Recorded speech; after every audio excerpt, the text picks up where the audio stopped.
Hey, Katie. We have The Haunted Bridge. We are on chapter 15, Gathering Evidence. The professor did not press Nancy for a further explanation. After they had conversed a few more minutes, he asked if he might see Mr. Haley now. Go right in. Nancy nodded toward the man's room. Mr. Wardell found his uncle still asleep and returned to the living room. Presently, Ned, Bert, and Dave trudged in, exhausted by their attempt to repair the bridge. They told Nancy that while they had it anchored, considerable work would have to be done to make the bridge safe. You won't be able to cross the ravine to return to your hotel, Ned told her. I'll drive you back. Thanks, Ned, but that won't be necessary. I want you to meet Professor Wardell. She pointed toward a dark corner of the room. He's offered to take me in his car, which is parked at the Judson estate. The stranger rose from a chair and came forward. As the boys were introduced, Ned glanced at the man with a puzzled look. He was wondering how Wardell had become acquainted with Nancy. Even her explanation that he was Mr. Haley's nephew did not lessen Ned's feeling of jealousy. Nancy gave him a warm smile as if to reassure him. Then she asked Ned to take good care of the patient while she and the professor went to the hotel. I don't seem to be of much use at anything else, Ned muttered, turning away. During the drive to Deer Mountain Hotel, Nancy told her companion more about her father. The professor said he was eager to meet the lawyer. When they reached the lobby, Nancy said, "Will you, please, wait here while I go to Dad's room?" He nodded and she went to the elevator. Nancy stopped a moment at Bess and George's room, but the cousins were not there. "Dad!" she cried, bursting in on him. "I'm almost certain that the carved chest I found in the ravine is Miss Judson's missing property. I've brought Professor Wardell here. He's her former fiancé. I want you to talk to him." Mr. Drew smiled. You work fast, Nancy. I'd very much like to meet him. After hearing his daughter's full story, including the rained-out golf match, he said, Bring Professor Wardell up to my room where we can talk privately. Nancy hurried downstairs to get the professor. He and Mr. Drew immediately liked each other. Nancy listened tensely when her father broached the topic of his search for Miss Judson. I appreciate your opinion, sir, Professor Wardell said respectfully after he had listened to a summary of the evidence against the young woman.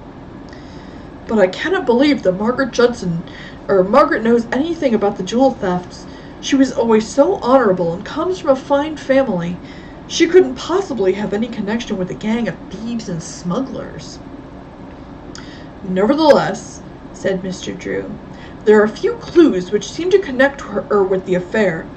For instance, one of the stolen items is a jeweled compact. We know that Miss Judson had one. That is not proof of her guilt, said the professor. Of course not, agreed Mr. Drew. It could easily be coincidence. Nancy spoke up. Did you ever hear Miss Judson speak of Martin Bartescu? Why, yes. I believe she met him in Europe. Nancy and her father exchanged quick glances. Is Bartescu under suspicion? Wardell asked. Yes, Carson Drew answered gravely. But so far the evidence against him is purely circumstantial. If only we could find Miss Judson, she might be able to help clear up the mystery surrounding both of them. I have no idea where Margaret is, the professor replied. She might be staying with a cousin in Rock City.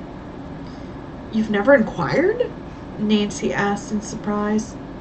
No, Wardell answered in a low tone. I didn't want to force my attentions on Margaret. I don't feel I should seek her out deliberately without some indication on her part that she wants to see me again. I still believe, however, that if I could talk with her, everything might be explained and cleared up. Professor Wardell arose to leave, saying he was already late for an important meeting. I'll be waiting eagerly to hear from you, Mr. Drew. Your daughter has my address at Andover. When I'm not there, I can usually be reached at my office in the Science Building. After he had gone, Nancy and her father discussed the case for a few minutes. "In spite of all the evidence against Margaret Judson," said Nancy. "I have a hunch that she's not involved with the jewel thieves. That's Mr. Wardell's opinion, and it's also yours, Dad, isn't it?" "I hope that she will be cleared of suspicion," the lawyer smiled. Presently, Mr. Drew and his daughter gave up trying to figure out the puzzle. They turned their attention to another pressing matter. During Nancy's brief stay at Mr. Haley's cabin, she had noticed that the food supply was low, and many articles were needed to make the patient and boys more comfortable. She suggested to her father that she, Bess, and George buy the necessary supplies and cook dinner for Ned and the others at the cabin. "That's very thoughtful, Nancy. It will cheer them up a little. The boys haven't had much fun since they arrived." Bess and George were still not in their room.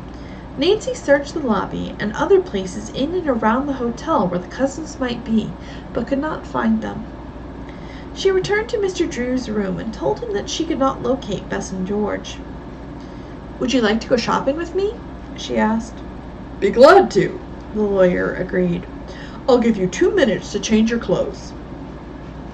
Ned was alone with Mr. Haley when she and her father reached the cabin. He explained that Bert and Dave were down at the ravine working on the footbridge. A short time later, they returned, tired and hungry, but pleased to report that they had finished the repairs. "Bess and George came down and watched for a little while," Bert said. "They had planned to visit us at the cabin, but couldn't get across the ravine. Nancy, they were concerned about you until we told them you were here during the storm. They went back to the hotel to find you and have dinner." "And I came here to cook dinner for you," Nancy chuckled. "I was so preoccupied with my shopping list, I didn't even think to leave a note for Bess and George. They'll be so disappointed when they find out." Nancy began preparing a warm meal. Later, the boys declared that it was the first really good cooking they had tasted since they arrived. After the dishes had been washed and put away, Mr. Drew said, "How would you fellows like to have the evening off? I'll be glad to stay here with Mr. Haley." "That'd be great," Ned exclaimed. "Is there a dance at the hotel tonight, Nancy?"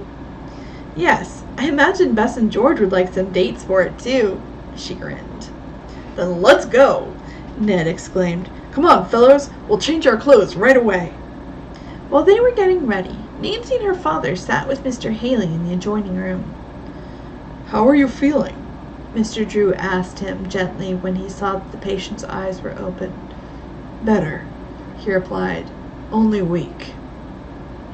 "That's to be expected," Nancy said soothingly. "You've been very ill. Later, Dad will bring you some broth and toast." She did not wish to excite Mr. Haley by further conversation, but he seemed to want her to talk. Finally, Nancy went to the kitchen and took Miss Judson's photograph from the cupboard drawer, then returned to the sick man. "Would you like me to place this picture near where you can see it?" she inquired. "Yes, please do," Mr. Haley answered. "Is Miss Margaret here now?" "She does not know that you've been ill." "Then it was a dream. I thought she was seated beside me, holding my hand."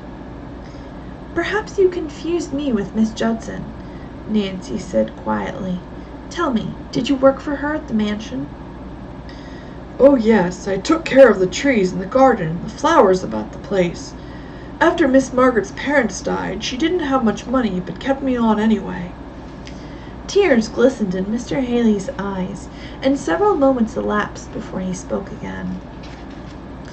"Miss Margaret was good and kind," he told the listeners. "She never once spoke a harsh word to me in all the years I knew her. That's why it hurt me to see her so unhappy." "She was unhappy?" Nancy prompted as he fell silent again. "Yes. After her parents died, Miss Margaret was very lonely. She was to have been married, but the awful fire happened and all her plans were changed." "In what way do you mean?"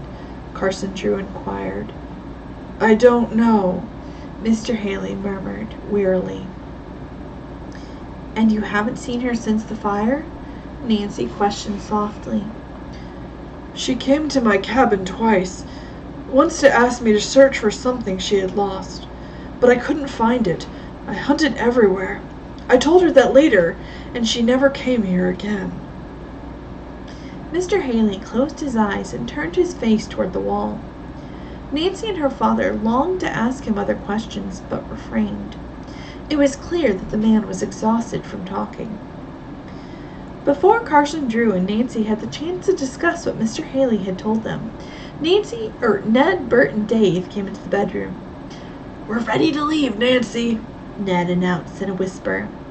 "You all look handsome in your new outfits," she commented. The boys wore different-colored striped sports jackets and dark brown pants. "It's hard to tell who is the handsomest," she added. "You'd better say Ned," Dave teased. As the young people were driving away from the cabin in Ned's car, he observed that Nancy was strangely silent. "Is your hand bothering you?" he inquired anxiously. "Not much," Nancy replied. "There's really nothing wrong with me, Ned. I was just thinking about Margaret Judson again. Ned, I must find her." "That's easier said than done." "Yes, but I believe she's near here." Ned glanced curiously at Nancy. Her next words astonished him even more, as with a quiet intensity in her voice she added, "It may sound silly to you, Ned, but I have a strange feeling, call it intuition if you will, that tonight I'll find Margaret Judson." "You seem very positive," Ned commented. "I certainly hope your hunch is right." "Can you help me?" Nancy asked. "I thought you didn't need my assistance," he replied impulsively. "Oh, Ned, it was just that I couldn't explain everything to you about Mr. Wardell, and I'm afraid I can't even now. But sometime I'll be able to." "That doesn't matter, Nancy. Just tell me what to do and I'll try to carry out orders." "Ned, are you willing to substitute sleuthing for dancing tonight?"